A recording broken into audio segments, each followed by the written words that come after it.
من الشیطان الرجیم بسم اللہ الرحمن الرحیم الحمد للہ رب العالمین والعاقبۃ للمتقین وجنۃ للموحدین المؤمنین المطیعین العارفین الکاملین والنار للمعاندین المخالفین المخاصمین المنکرین العاصین الحاسدین ثم الصلاۃ والسلام علی انبیائہ والمرسلین خصوصاً سید الاولین والآخرین سید العرب والعجم سیدنا نبینا شفیع ذنوبنا حبیب قلوبنا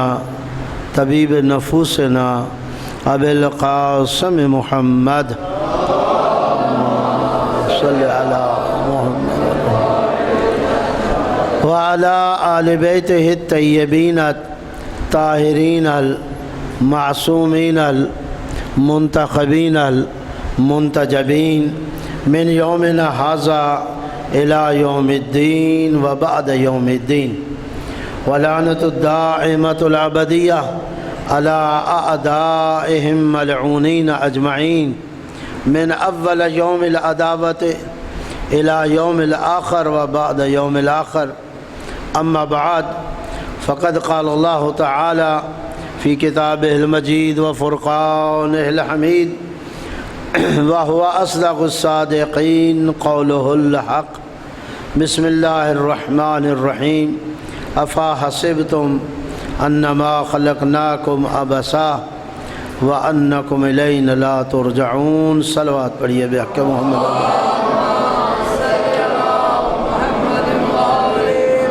میرے نہایت ہی واجب الاحترام سامعین کرام حاضرین عظام خالق کائنات آپ کی ہماری بانیان عزا کی اس سایہ جمیلہ کو اپنی عبادتوں میں شمار فرمائے اور اللہ رب العزت آپ کی ہم سب کی توفیقات خیر میں اضافہ فرمائے اور ان مجالس کو جہاں ہمارے لیے عبادت ہیں وہاں ذریعہ ہدایت اور نجات بھی قرار دے۔ کل پہلی مجلس ہو چکی اور 1442 ہجری کے اس محرم کی آج دوسری مجلس ہے آپ کی خدمت میں۔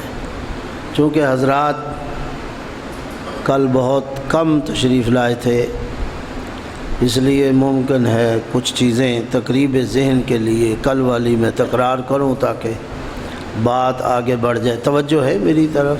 ذرا بلند آواز سے صلوات پڑھے بحق محمد۔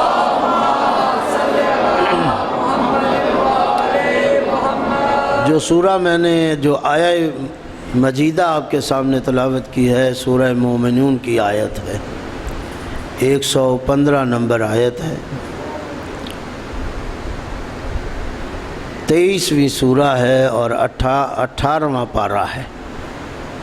افا حسبتم انما خلقناکم عبثا، کہ اللہ نے واضح طور پر یہ ارشاد فرمایا کیا یہ سمجھتے ہو کہ ہم نے تمہیں بیکار پیدا کیا ہے، وَأَنَّكُمْ إِلَيْنَا لَا تُرْجَعُونَ، اور یہ بھی کیا تم سمجھتے ہو کہ تمہیں واپس نہیں آنا۔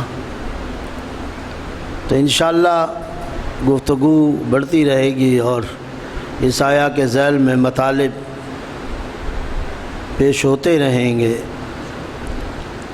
بیکار پیدا نہیں کیا تو کس کے لیے پیدا کیا؟ یہ واضح بات ہے، وَمَا خَلَقْتُ الْجِنَّ وَالْإِنسَ إِلَّا لِيَعْبُدُونَ، کہ جن و انس کی غرض خلقت یہ ہے کہ وہ عبادت کے لیے پیدا کیے گئے۔ مجھے یاد پڑتا ہے یا گزشتہ سال یا اس سے گزشتہ سال میں نے عرض کیا تھا کہ مفہوم عبادت تنگ نہیں ہے، بڑا وسیع ہے۔ آج ہم اس پہ بات نہیں کریں گے، بہرحال کل یا پرسوں شاید بات آئے، عبادات چند چیزوں کا نام نہیں ہے۔ ہم شاید یہ سمجھتے ہیں کہ عبادات 2 4 8 10 چیزوں کا نام ہے، ایسا نہیں ہے۔ عبادات ایک مفہوم کلی ہے، اس کی جزیات بہت زیادہ ہے، بلکہ اگر اختصار کے ساتھ اور ایک دائرہ کھینچتے ہوئے عرض کروں تو حضرت انسان کی زندگی جن پر محیط ہے، جن امور پر، اگر وہ امور مرضی الہی کے مطابق ہیں تو یہ عبادت ہے۔ توجہ فرما رہے ہیں؟ اب زندگی کن امور پر مرتب ہے یہ آپ دیکھتے جائیے۔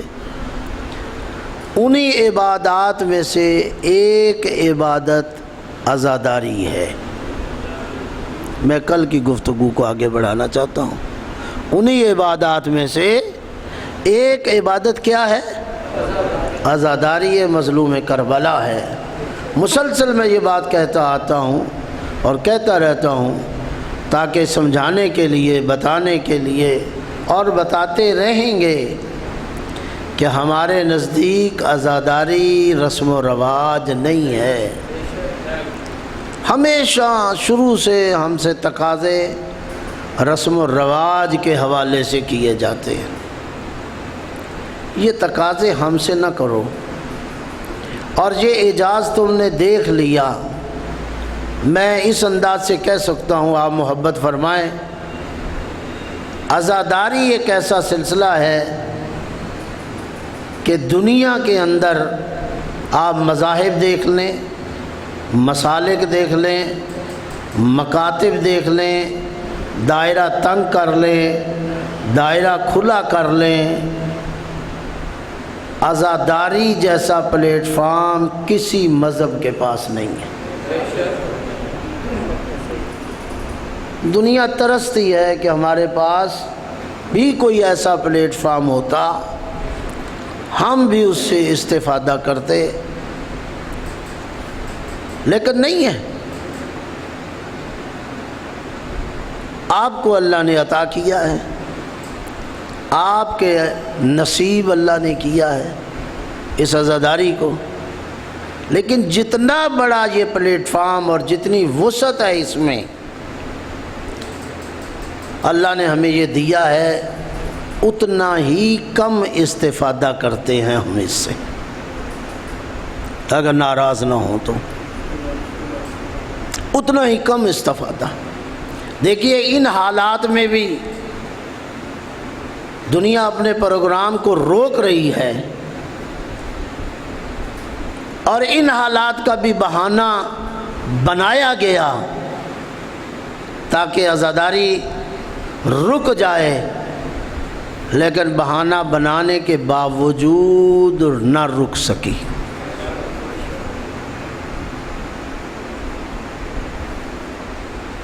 نہیں رک سکی۔ پوری دنیا میں عزاداری قائم ہے۔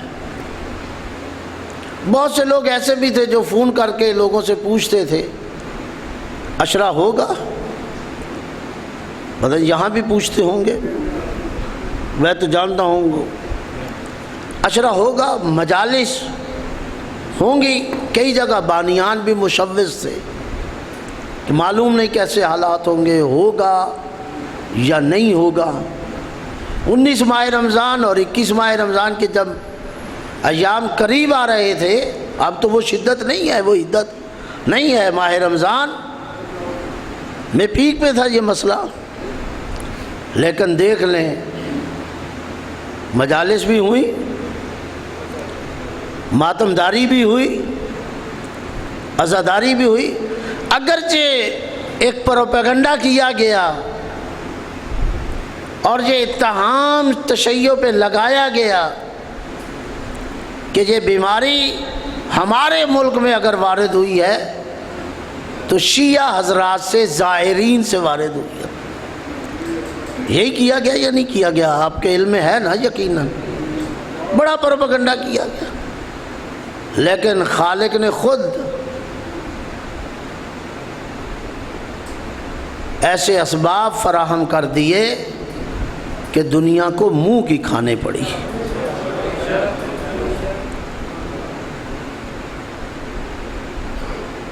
معلوم ہو گیا کہ عزاداری زائرین سے ایسی وبا نہیں پھیلی۔ ایک صوبے کا منسٹر، چیف منسٹر یہ کہہ رہا تھا کہ ہم نے انتظام کیا، ہم نے بندے گزارے ہیں اور ہمیں علم ہے، یہاں سے نہیں، وہ شیعہ نہیں ہے، مکتب اہل بیت کا پروردہ نہیں ہے، مذہب اہل بیت سے اس کا کوئی ناتا نہیں ہے۔ بلوچستان کا وزیر اعلیٰ خود جواب دے رہا ہے اور خود سوال اٹھا رہا ہے کہ وہ 90,000 جو اس ملک میں آیا ہے اس کا جواب دو۔ اور پھر ایک جو شور ڈالا گیا جس سے بعض مذہبی حلقے بھی اس پروپیگنڈے میں شامل ہوئے کہ تشیع پہ وہ پروپیگنڈا پھیلایا گیا، تو آپ نے دیکھا کہ خود ایک مذہبی اجتماع اس کا شکار ہو گیا۔ توجہ ہے؟ بلند آواز سے صلوات پڑھے بحق محمد وآل محمد۔ بہرحال اس میں بھی ایسی بات نہیں ہے، احتیاط سب کو کرنا چاہیے، اور احتیاط ضروری ہے جس کی طرف بھائی ظفر بھائی بات کر رہے تھے۔ یہ بھی دین کا حصہ ہے، کوئی دین سے ہٹ کر نہیں ہے۔ ثانوی حیثیت سے بھی دینی احکام وارد ہوتے ہیں اگر آپ مطالعہ کرتے ہو۔ بہت سی چیزیں ثانوی حکم کے تحت حلال ہوتے ہوئے حرام ہو جاتی ہیں، بہت سی چیزیں حرام ہوتے ہوئے حلال ہو جاتی ہیں، یہ ثانوی حیثیت ہے۔ تو اس کے ذریعے تو احتیاط ضروری ہے، لیکن باوجود اس قدر پروپیگنڈے کے، ایسے حالات پیدا ہونے کے، عزاداری آج بھی قائم ہے، اور فقط پاکستان میں نہیں، پوری دنیا میں کسی نہ کسی شکل سے عزاداری ہو رہی ہے، کسی نہ کسی شکل سے ہو رہی ہے، لائیو بھی ہو رہی ہے۔ تو دنیا کی وہ سازشیں ناکام ہو گئیں جو ایسے ہیلے بہانوں سے فائدہ اٹھا کر عزاداری کو روکنا چاہ رہے تھے، دیکھ چکے تھے طاقت سے نہیں رکی، اقتدار سے نہیں رکی، مختلف سازشوں سے نہیں رکی، چلو یہ بیماری آئی ہے تو اس کا بہانہ بنا کے ہم عزاداری کو روک دیں، لیکن ایسا نہیں ہو سکا۔ اور الحمدللہ یہ ایام محرم پوری دنیا میں کسی نہ کسی شکل میں منائے جا رہے ہیں، اور ناکام ہوگی دنیا، اور ناکام ہوگی اس لیے کہ یہ ذکر میرے اور آپ کے اسباب کا محتاج نہیں ہے، یہ عزاداری میری اور آپ کی محتاج نہیں ہے۔ میں نے کہا تھا ایک دفعہ کہ ہم عزاداری کے محتاج ہیں، عزاداری ہم سے نہیں ہے، ہم عزاداری کی وجہ سے ہے، اسی لیے عزاداری جاری و ساری ہے۔ اور وہ عزاداری جس کا آغاز انبیاء سے ہو چکا، وہ عزاداری جس کا آئمہ نے انعقاد کیا، وہ عزاداری جسے کربلا کے بعد عملی طور پر دو شخصیتیں آگے لے کر بڑھیں، ایک شخصیت وہ دختِ زہرا جناب زینب اولیاء، اور دوسری شخصیت ہے زین العباد زین العابدین۔ کربلا کے بعد عملی طور پر اس سلسلے کو یہ دو فرد لے کے آگے بڑھے، اور یہ عجیب اتفاق ہے اور ایسا حسن اتفاق ہے کہ اگر خواتین کی نمائندہ ہیں تو وہ بھی زین اب، اور اگر مردوں میں نمائندہ ہے تو وہ بھی زین العبا۔ شاید آپ نے محبت نہیں فرمائی، دونوں زین کے نام سے شروع ہوتا ہے، زین اب اور زین العابدین۔ وہاں بھی لفظ زین ہے، یہاں بھی لفظ زین ہے۔ وہ زین اب یعنی وہ بی بی جو باپ کے لیے زینت ہے، اور یہ وہ امام ہے جو عابدین کے لیے زینت ہے۔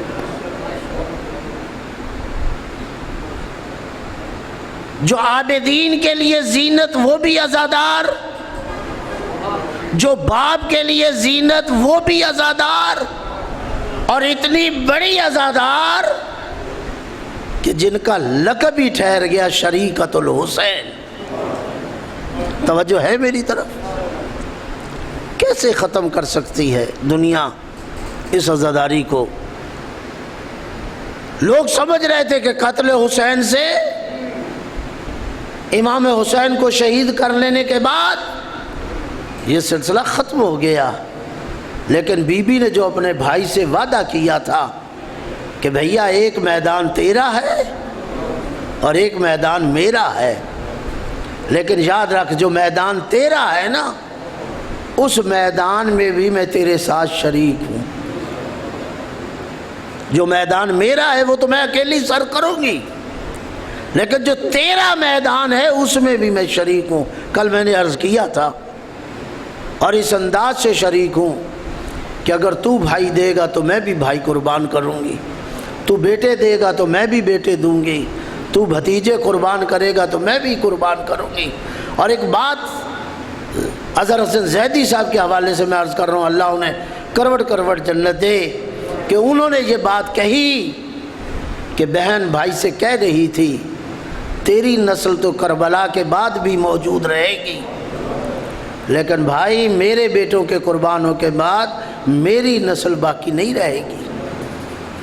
یہ وہ میدان ہے، اور بی بی نے اس میدان کو بھی سر کیا، اور پھر وہ جو اپنے لیے میدان مختص کیا تھا، اور آپ کے علم میں ہے، آپ ہمیشہ علماء واعظین اور ذاکرین سے سنتے ہیں کہ جب رہائی کا حکم ملا تو سید الساجدین نے آ کے پھوپھی سے یہی کہا کہ پھوپھی اماں قیدوں سے آزادی کا حکم مل رہا ہے، آپ بتائیے۔ تو فرمایا بیٹا میری ایک شرط ہے، ایک تو ہمیں مکان دیا جائے جس میں میں بیٹھ کر بھائی کو رو لوں، اور ہمارا لٹا ہوا مال دیا جائے، ہمارے شہداء کے سر دیے جائے۔ لیکن کبھی غور کیا کریں، کربلا کے بعد میں کہا کرتا ہوں یہ پہلا عملی امام بارگاہ ہے جس کی بنیاد ثانیہ زہرا نے رکھی۔ اللہ آپ کو سلامت رکھے۔ اگرچہ یہ گریے کے الفاظ بھی ہیں، گریہ بھی کرتے رہیں، لیکن اس پہ بھی غور کریں، یہ عملی امام بارگاہ ہے کربلا کے بعد جس کی بنیاد ثانیہ زہرا رکھ رہی ہیں۔ اور سید الساجدین 40 سال روتے رہے،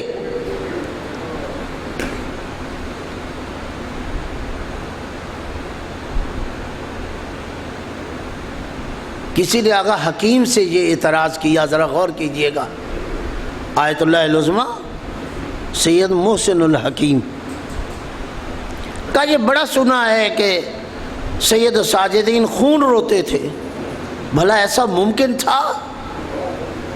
آقا خاموش رہے، دوبارہ سوال کیا، سبارہ سوال کیا، وہ بندہ دیکھ رہا ہے کہ میں سوال کر رہا ہوں، آقا جواب نہیں دے رہے، خاموش ہیں۔ اتنے میں کچھ لوگ آئے اور اس میں سے آقا صاحب نے ایک شخص کو کہا ذرا شہادت سید الشہداء تو پڑھو۔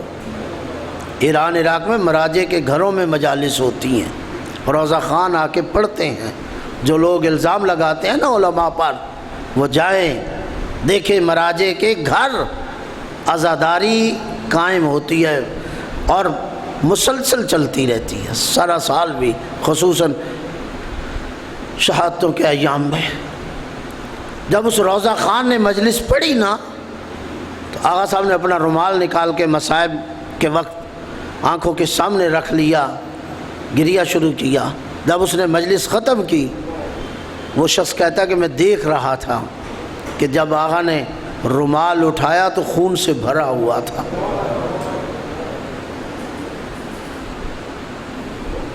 عملاً جواب دیا تھا کہ تو جناب سید الساجدین کے لیے کہتا ہے، یہ مصیبت ہی اتنی بڑی ہے۔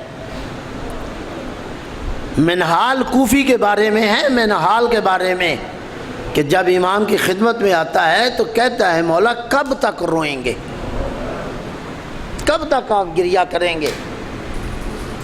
امام اور گریہ کرنے لگ گئے، کہا منہال تو نے انصاف نہیں کیا، یعقوب کا ایک بیٹا گم ہوا تھا اور وہ بھی اسے معلوم تھا کہ بیٹا زندہ بھی ہے، محفوظ بھی ہے، ایک دن مل بھی جائے گا، میرے تو 72 افراد مارے گئے۔ حضرت یعقوب اتنا روئے کہ آنکھیں سفید ہو گئیں، میرے تو مارے گئے ہیں۔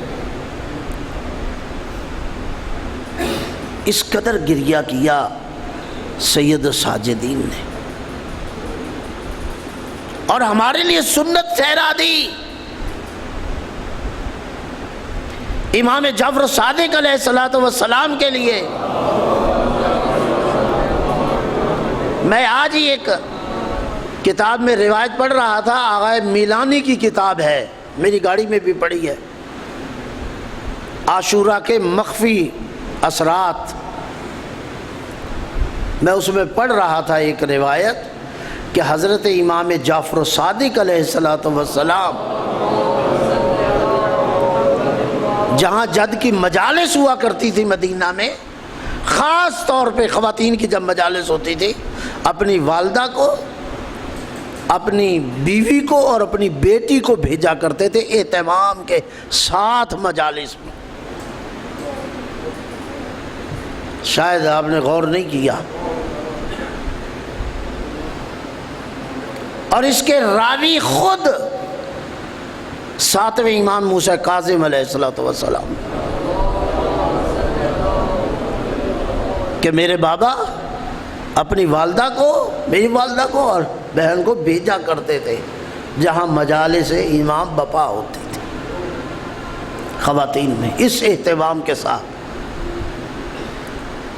آئمہ نے کسی نہ کسی، توجہ ہے میری طرف، گھبرا تو نہیں گئے، کسی نہ کسی حالت میں اس کو قائم رکھا، اور تنہا قائم ہی نہیں رکھا، لوگوں کو حکم دیا۔ آنے والا 8ویں امام کے پاس جب پہنچتا ہے تو امام کہتے ہیں میرے جد کی مجالس بھی بپا کرتے ہو؟ کہ مولا ہم مجالس کرتے، یہ کیسے ممکن ہے کہ ہم آپ کے جد کے مصیبت کے ایام نہ منائیں؟ کہا اس میں ہمارے امور بھی ذکر کرتے ہو؟ کہا مولا آپ کے امور کیا ہیں؟ کہا امورنا ثلاثہ، ہمارے امور 3 ہیں جو مجالس کی زینت بنایا کرو۔ کہا مولا بتائیے، ہم مجالس تو بپا کرتے ہیں، آپ کے امور کیا ہیں؟ کہا فضائلنا، مصائبنا اور مسائلنا، ہمارے وہ فضائل ہیں، مناقب ہیں جو اللہ نے ہمیں عظمتیں عطا کی ہیں، انہیں بیان کیا کرو۔ جو ہم نے مسائل اور آگاہی تم لوگوں کو دی ہے اس کو نسل بعد نسل پہنچایا کرو۔ اور تیسرے جو ہمارے اوپر مظالم ڈھائے گئے ہیں ان مظالم کو بیان کرو۔ اور میں کہا کرتا ہوں اللہ نے اتنے فضائل دیے ہیں کہ جھوٹ گڑھنے کی ضرورت ہی نہیں ہے، جھوٹ بنانے کی ضرورت ہی نہیں ہے۔ آپ بیان کرتے رہیں کتابیں بھری پڑی ہیں اور مسائل سے آپ نے اتنی آگاہی کی ہے کہ آپ کہتے رہیے، بتاتے رہیے۔ آپ کے پاس وقت ختم ہو سکتا ہے، جو آگاہی میرے آئمہ نے دی ہے وہ ختم نہیں ہو سکتی، اور اس کے بدلے میں جو امت نے کچھ دیا ہے سوائے مصائب کے اور کچھ نہیں دیا، سوائے ظلم کرنے کے اور کچھ نہیں دیا۔ اور میں کہا کرتا ہوں یہ اتنی بڑی مصیبت ہے، ذرا سنیں گے، محبت فرمائیں گے؟ اتنی بڑی مصیبت ہے کہ ابھی واقعہ کربلا ہوا نہیں لیکن پیغمبر پہلے رو رہے ہیں، پیغمبر پہلے گریہ کر رہے ہیں اور لوگوں کو خبر دے رہے ہیں۔ میں روایت یہ بھی آج اسی کتاب میں پڑھ رہا تھا، آغا بیلانی کی کتاب میں، اور آپ نے علماء واعظین سے بھی اس روایت کو سنا ہے، خطبہ سے، کہ ایک دن امام حسین سے پیار کرتے ہوئے رونے لگ گئے۔ جناب سیدہ تشریف لے آئیں اور آ کے کہا بابا آپ کیوں رو رہے ہیں؟ کہا بیٹا ابھی جبرائیل مجھے خبر دے کے گیا ہے کہ یہ آپ کا شہزادہ کربلا میں مارا جائے گا، توجہ کیجئے گا۔ کہا اچھا بابا میرا بیٹا مارا جائے گا؟ ہاں مارا جائے گا مظلومیت کے ساتھ۔ بابا اس وقت آپ ہوں گے؟ کہا بیٹا میں نہیں ہوں گا۔ علی ہوں گے؟ کہا علی بھی نہیں ہوں گے۔ میں ہوں گے؟ کہا آپ بھی نہیں ہوں گے۔ میرا بیٹا حسن ہوگا؟ کہا نہیں۔ جب کہا نا کہ نہیں ہوں گے، بی بی تڑپ گئی۔ کہا بابا ایک طرف آپ کہہ رہے مظلومیت سے مارا جائے گا، تو میرے بیٹے پر رونے والا کون ہوگا؟ توجہ کیجئے گا، ذرا اپنی عظمت کو دیکھیے گا۔ میں آپ کے گریے کی عظمت اور آپ کی عظمت بتانا چاہتا ہوں۔ کہا بابا پھر میرے بیٹے پہ رونے والا کون ہوگا؟ کہا بیٹا گھبرا نہیں، اللہ ایک ایسی قوم کو پیدا کرے گا جس کے بوڑھے کربلا کے بوڑھوں پر روئیں گے، جس کے جوان کربلا کے جوانوں پر روئیں گے، مرد مردوں پر روئیں گے، عورتیں عورتوں پر روئیں گی۔ جب یہ کہا نا تو امام حسین ایک دفعہ کھڑے ہو گئے، آغا میلانی فرماتے اور کہتے ہیں بابا جان، پیغمبر کو پکارا، وہ جو میرے اوپر روئیں گے وہ قوم،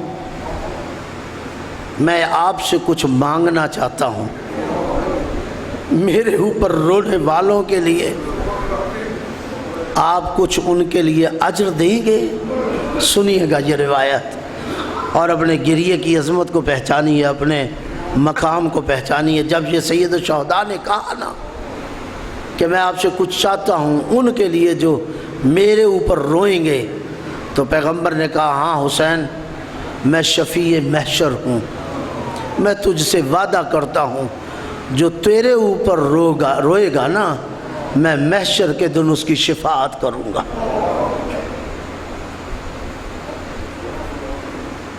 جب یہ کہا نا، وعدہ لے لیا کہ شفاعت کروں گا، اپنے بابا علی کی طرف مڑ گئے، بابا آپ بھی کچھ دیں گے؟ وعدہ کیجئے، اس قوم کو کچھ نوازیں گے جو میرے اوپر روئے گی؟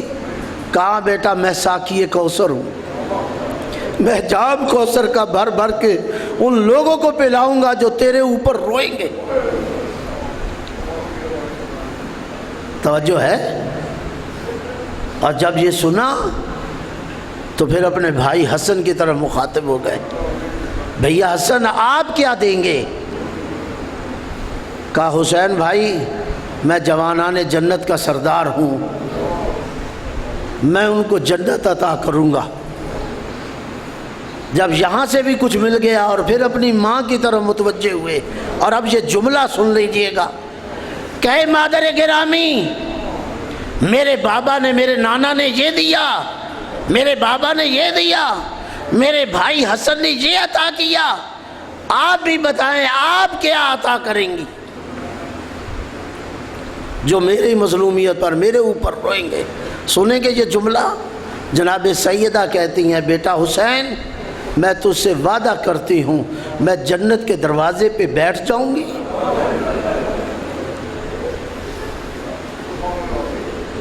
میں جنت کے دروازے پہ بیٹھ جاؤں گی اور میں تیرے اوپر رونے والوں کے لیے ایک ایک کو پکڑ کے جنت میں داخل کروں گی۔ اس وقت تک جنت میں نہ جاؤں گی جب تک تیرے اوپر رونے والوں کو جنت میں نہ لے جاؤں۔ میں سمجھتا ہوں اس سے بڑی عظمت آپ کے لیے نہیں ہو سکتی، اس سے بڑا مقام آپ کے لیے، عزاداروں کے لیے اور نہیں ہو سکتا۔ اب آپ سمجھیں یا نہ سمجھیں، آپ اپنے مقام کو پہچانیں یا نہ پہچانیں، آپ قدر کریں یا نہ کریں، آپ اس کی اہمیت کا ادراک کریں یا نہ کریں، یہ چھوٹا سا مقام نہیں ہے، یہ چھوٹی سی بات نہیں ہے کہ شافی محشر شفاعت کرنے کے لیے تیار، ساقی کوثر دینے کے لیے تیار، جوانان جنت کا سردار جنت دینے کے لیے تیار، اور دخت پیغمبر ایک ایک کو پکڑ کے لے جانے کے لیے تیار۔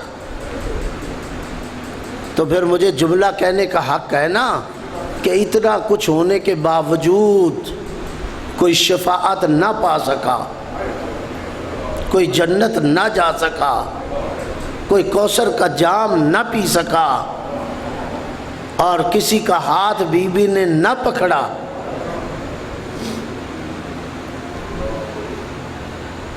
کتنا بدقسمت ہے وہ فرد جو عزاداری مظلوم کربلا میں تو آئے، لیکن جب عشرہ محرم گزرے تو ایک دفعہ نگاہ دامن میں پڑے تو پتہ چلے کہ جس طرح میں پہلے دن آیا تھا اسی طرح میں خالی ہاتھ جا رہا ہوں۔ ایسے افراد بھی ہوتے ہیں۔ ماہ رمضان کی عظمت ہے نا، لیکن پورا ماہ رمضان گزرنے کے بعد باوجود اس کے کہ بہت سے لوگ روزہ بھی رکھتے ہوں گے، بظاہراً عبادات بھی کر رہے ہوں گے، کیا روایات ہے یا نہیں کہ بہت سے روزہ داروں کا دامن پھر بھی خالی ہوگا؟ پتہ نہیں میں سمجھا سکا ہوں بات یا نہیں سمجھا، آپ نے غور کیا ہے یا نہیں کیا، آپ نے توجہ کی ہے یا نہیں کی؟ نہیں، پورا ماہ رمضان در کرنے کے باوجود، روزہ رکھنے کے باوجود، عبادات کرنے کے باوجود، رات جاگنے کے باوجود، قرآن پڑھنے کے باوجود، بہت سے ایسے روزہ دار ہوں گے کہ جن کا دامن پھر بھی خالی ہوگا۔ کیا آپ نے نہیں پڑھا؟ کیا آپ نے علماء سے نہیں سنا؟ بہت سے نمازی ہوں گے جن کی نمازیں ان کے چہروں پر مار دی جائیں گی۔ توجہ ہے میری طرف؟ تو اگر ایسا عزادار کوئی مل گیا، آئے 10 دن اس بی بی کی مظلومیت پر روئے، شہدائے کربلا کی مظلومیت پر روئے۔ کئی سال پہلے میں نے یہاں عشرے میں بات کہی تھی، آج دوبارہ مجھے یاد آ گئی۔ کئی سال پہلے، شاید 10 سال پہلے، کہ کربلا پر رونے والوں کی 2 قسمیں ہیں۔ میں تفصیل اس میں نہیں جاؤں گا۔ ایک وہ رونے والے ہیں جو قتل بھی کر رہے ہیں اور رو بھی رہے ہیں،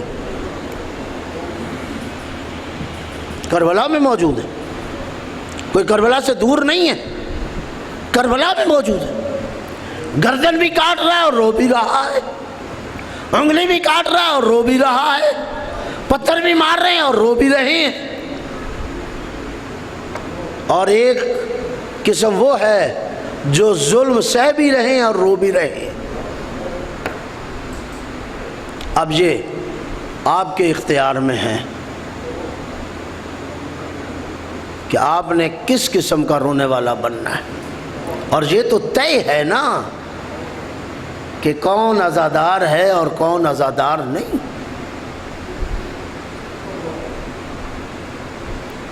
یہ ذریعہ ہدایت ہے۔ ابھی ہم نے دعا مانگی کہ اللہ ان مجالس کو ہمارے لیے جہاں ذریعہ ہدایت بنا رہا ہے وہاں ذریعہ نجات بھی بنا، اور جہاں وسیلہ نجات بنا رہا ہے وہاں ذریعہ ہدایت بھی بنا۔ تو پتہ چلا کہ عزاداری مظلوم کربلا ذریعہ نجات بھی ہے اور وسیلہ ہدایت بھی ہے۔ لیکن کوئی نجات لینے والا تو ہو نا، کوئی ہدایت لینے والا تو ہو نا۔ ضروری نہیں ہے کہ ایک کلاس میں پڑھنے والے، ایک اسکول اور ایک کالج میں پڑھنے والے سارے کامیاب ہو جائیں۔ کچھ وہ لوگ بھی ہوتے ہیں جو پورا سال گزارنے کے بعد جب نتیجہ سامنے آتا ہے تو پتہ چلتا ہے صفر، اور کچھ وہ لوگ بھی ہوتے ہیں جو ٹاپ کرتے ہیں۔ اس گھر کے پاس کوئی کمی نہیں ہے، نہ ان کے خالق کے پاس کوئی کمی ہے۔ اللہ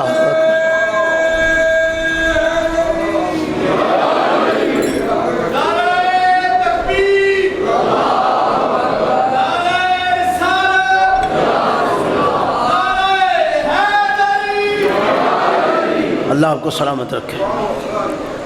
نہ ان کے خالق کے پاس کوئی کمی ہے، نہ اس خالق کی اس عظیم مخلوق کے پاس کسی چیز کی کمی ہے۔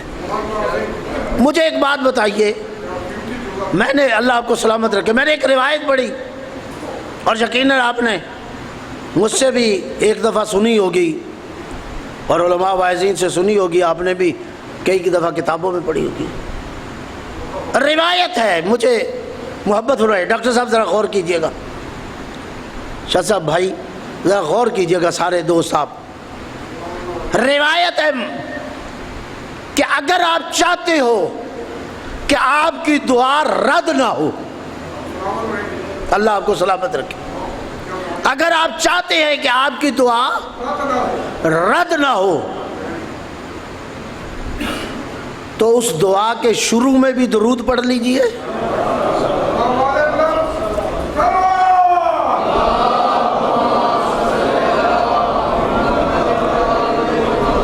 اس دعا کے آخر میں بھی درود پڑھ لیجئے۔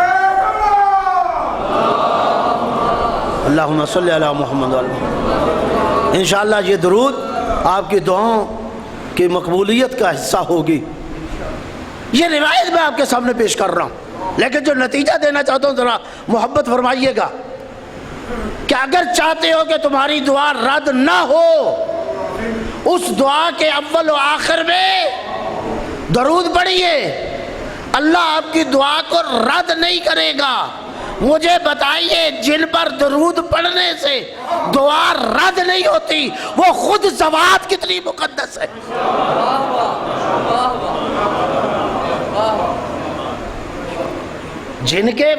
جن پر فقط درود پڑھنے سے دعا رد نہیں ہوتی، جن کے وجود پر درود پڑھنے، اللہم صلی علی محمد و آل محمد، یہی پڑھتے ہو نا، اللہم صلی علی محمد و آل محمد۔ اللہ میں درود بھیجتا ہوں محمد پر اور اس کی آل پر۔ اگر درود بھیجنے سے آپ کی دعا رد نہیں ہوتی، جن کے وجود پر خود ان کا وجود کتنا بابرکت ہے۔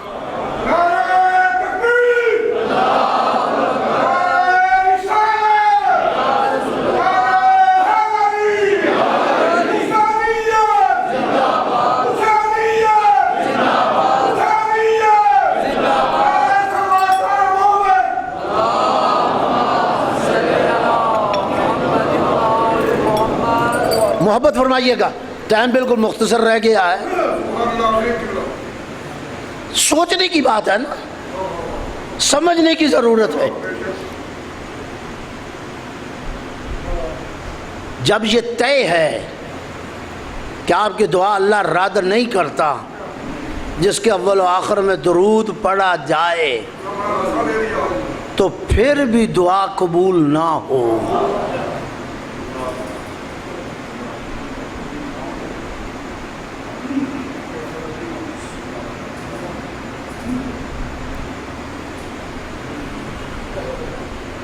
آئیں آپ مجلس امام میں، مجلس حسین میں آئے، جس کو روایات میں یہ درجہ دیا جائے کہ روضۃ من ریاض الجنہ، کہ یہ مجلس کوئی عام محفل نہیں ہے، یہ جنت کے باغوں میں سے ایک باغ ہے، جہاں ذکر سید الشہداء ہو، جہاں ذکر مظلوم کربلا ہو، جسے ہم اصطلاحی طور پر مجلس کہتے ہیں۔ لغوی طور پر میں بات نہیں کر رہا، لغوی طور پہ تو ہر بیٹھک کو مجلس کہہ دیا جاتا ہے، ہر نشست کو مجلس کہہ دیا جاتا ہے، لیکن ہمارے مذہب میں، ہمارے مکتب میں جب لفظ مجلس بولا جاتا ہے تو اس میں ہر مجلس تصور نہیں ہوتی، وہ نشست متصور ہوگی جس میں فضائل و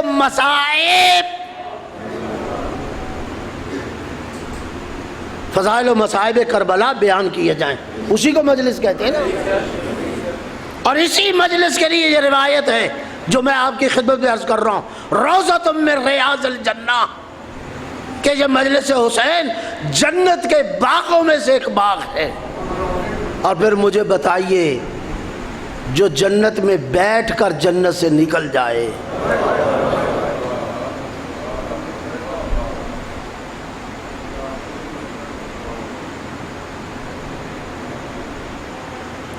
میرا تو مقصد ہے نا کوئی بات کرنا، کوئی بات سمجھانا۔ اگر پھر بھی ہم فائدے نہ لے سکیں، ڈاکٹر صاحب کے پاس مریض گیا ہے، ڈاکٹر صاحب مرض کو بھی سمجھ گئے، علاج کو بھی سمجھ گئے، اور کہہ بھی رہے میں آپ کا علاج کرتا ہوں اور اس سے تم ٹھیک بھی ہو جاؤ گے، پھر مریض اٹھ کے بھاگ جائے، قصوروار ڈاکٹر صاحب ہے؟ کس کو قصوروار کہیں گے؟ آئے ہم اس مجلس میں اور جہاں ہمارا نظریہ ہے کہ وہ ذوات آئے مقدسہ بھی تشریف لاتی ہیں،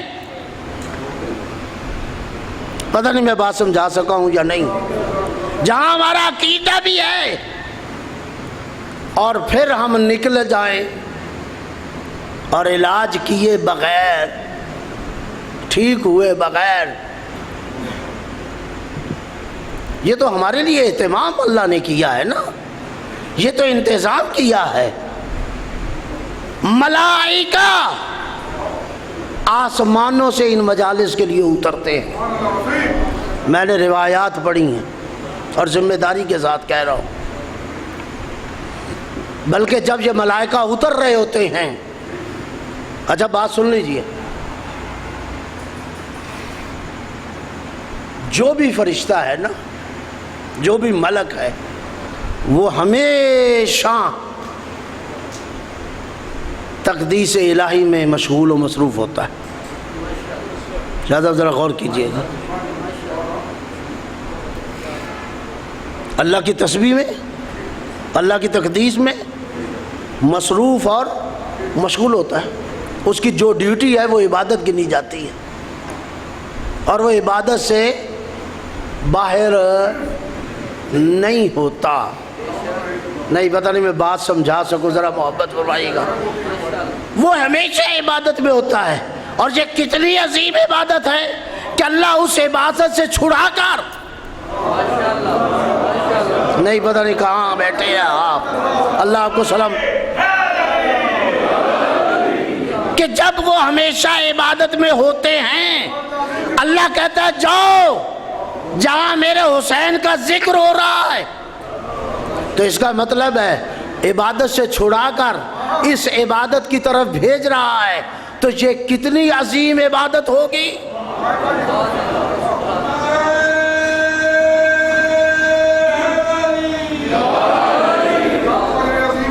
اللہ آپ کو سلامت رکھے، کتنی عظیم عبادت ہوگی کہ اس عبادت سے اس عبادت کی طرف منتقل کرنا۔ میں مجبور ہوں، اردو کی کمزوری ہے، زبان کی کمزوری ہے کہ لفظ بولنا پڑ رہا ہے کہ چھڑا کر ادھر بھیج رہا ہے، وَإِلَّا یہ حقیقت تو یہ ہے کہ وہ ایک عظیم عبادت کی طرف منتقل ہو رہا ہے، عبادت سے نکل نہیں رہا، عبادت سے علیحدہ نہیں ہو رہا، عبادت کو چھوڑ نہیں رہا۔ اور میں نے ایک عشرے میں یہ بات کہی تھی، شاید اس دفعہ بھی آگے جا کے کہیں اگر مناسبت ہو تو بات کروں گا، کہ عبادت کا خاصہ ہی یہ ہے اور عبادت کی ایک نشانی یہ ہے، اگر کوئی پہچاننا چاہے کہ یہ عبادت ہے یا عادت ہے تو عبادت کا خاصہ یہ ہے کہ عبادت راغب عبادت کو ہوتی ہے، کہ اگر ایک شے عبادت ہے تو وہ آپ کو دوسری عبادت کی طرف لے جائے گی، وہ بڑی عبادت کی طرف لے جائے گی۔ عبادت عبادت سے روکتی نہیں ہے، عبادت عبادت کی طرف لے کے جاتی ہے۔ اگر نہیں سمجھے تو میں ایک بات کہنا چاہتا ہوں، اگر عبادت عبادت سے روکتی ہوتی یا رسول نماز چھوڑ دیتا یا حسین کو اتار دیتا،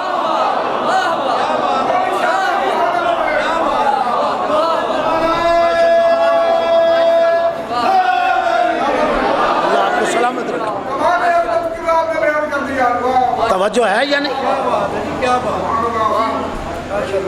وَإِلَّا یا رسول حسین کو اتار دیتے یا نماز چھوڑ دیتے، لیکن ادھر حسین سوار ہوئے، نہ حسین کے لیے نماز کو چھوڑا نہ نماز کے لیے حسین کو اتارا۔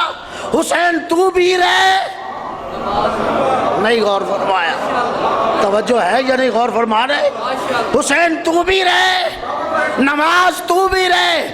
اب اگر کوئی نماز چھوڑ رہا ہے اور ماتم رکھ رہا ہے، کوئی بات میں سمجھانا چاہتا تھا، پتہ نہیں کامیاب ہوا ہوں یا نہیں۔ رسول نے تو بتا دیا، نماز بھی پڑھتا رہے اور حسین تو بھی سوار رہے۔ حسین تیرے لیے نماز نہیں چھوڑی جاتی بلکہ نماز کو لمبا کیا جاتا ہے۔ یہی تھا نا حکم اللہ کا کہ آج سر نہیں اٹھانا، آج اپنی تسبیح کو، آج اپنے ذکر کو لمبا کر، کیوں؟ میرا حسین تیری پشت پر ہے۔ جب تک حسین پشت پہ رہے تیری تسبیح لمبی ہوتی جائے، تیرا ذکر لمبا ہوتا جائے۔ اگر پشت پہ حسین آ جائے تو ذکر بڑھ جائے، اگر دل میں حسین آ جائے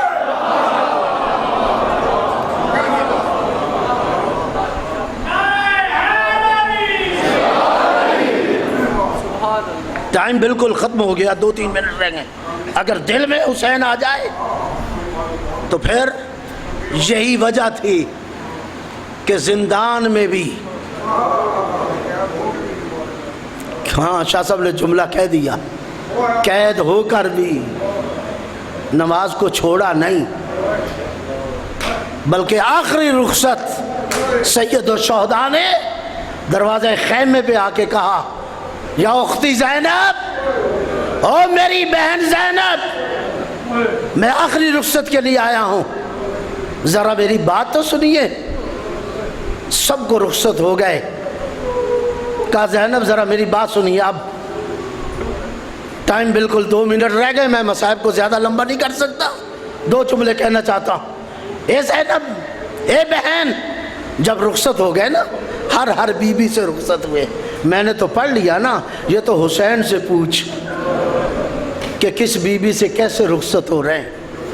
یقیناً رباب پہ نگاہ پڑی ہوگی، ذہن میں تو آیا ہوگا نا کہ اس بیوی کی کیسے گزرے گی جس کے 2 ہی بچے تھے، ایک کربلا میں دفن ہو جائے گا اور ایک بچی شام کے قبرستان میں دفن ہو جائے گی۔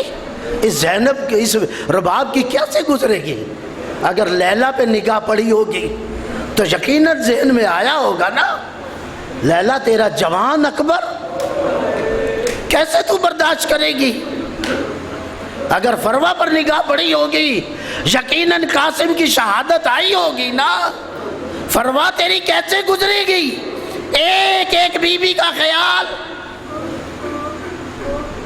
سب سے رخصت ہو گئے اور سکینہ سے بھی رخصت ہوئے. خیال آیا ہوگا نا یہ معصوم بچی کیسے شمر کے تماچے کھائے گی، میں اور کیسے مصیبت پڑوں آپ کے سامنے. خیال آیا ہوگا نا یہ 4 سال کی بچی شمر کے کیسے تازیانے کھائے گی. اجرکم اللہ، اللہ آپ کی عبادت قبول کرے. بس آخری جملے جب رخصت ہو گئے آخر میں کہا یا زینب، اے اختی زینب، اے میری بہن زینب ذرا آؤ نا، میری ایک وصیت ہے. ہاں بھیا کیا وصیت ہے؟ لا تنسینی فی صلاۃ اللیل، اے میری بہن مجھے نماز شب میں نہ بھولنا، مجھے نماز شب میں یاد رکھنا. یقیناً میں نے جملہ پڑھ دیا، آپ نے سن لیا. نماز شب جو واجب نہیں ہے زینب پر، لیکن آقا حسین کو کتنا یقین ہے اکبر مارا جائے، قاسم مارا جائے، تقسیم ہو جائے، عباس کے بازو قلم ہو جائے، حسین بھائی مارا جائے، کوئی باقی نہ بچے، میری زینب زندان میں بھی نماز چھوڑے گی نہیں. وہ بی بی جب سید سجاد کی نگاہ پڑتی ہے تو کہتے ہیں پھپھی اماں، آخری جملہ ہے پھپھی اماں آپ بیٹھ کر نماز پڑھ رہی ہے. رو پڑی. ہاں سجاد مجھے مسئلے کا علم ہے، میں شرعی مسئلہ بھولی نہیں، لیکن معاملہ کیا ہے؟ معاملہ یہ ہے کہ جو غذا اور پانی آتا ہے وہ اتنا کم ہوتا ہے کہ میں اپنا حصہ چھوٹے بچوں کو میں تقسیم کر دیتی ہوں. سجاد اب میری ٹانگوں میں طاقت نہیں رہی کہ میں اٹھ کر کھڑے ہو کر نماز پڑھ سکوں. انا للہ وَإِنَّا إِلَيْهِ رَاجِعُونَ وَسَيَعْلَمُ الَّذِينَ أَيَّ مُنْقَلِبٌ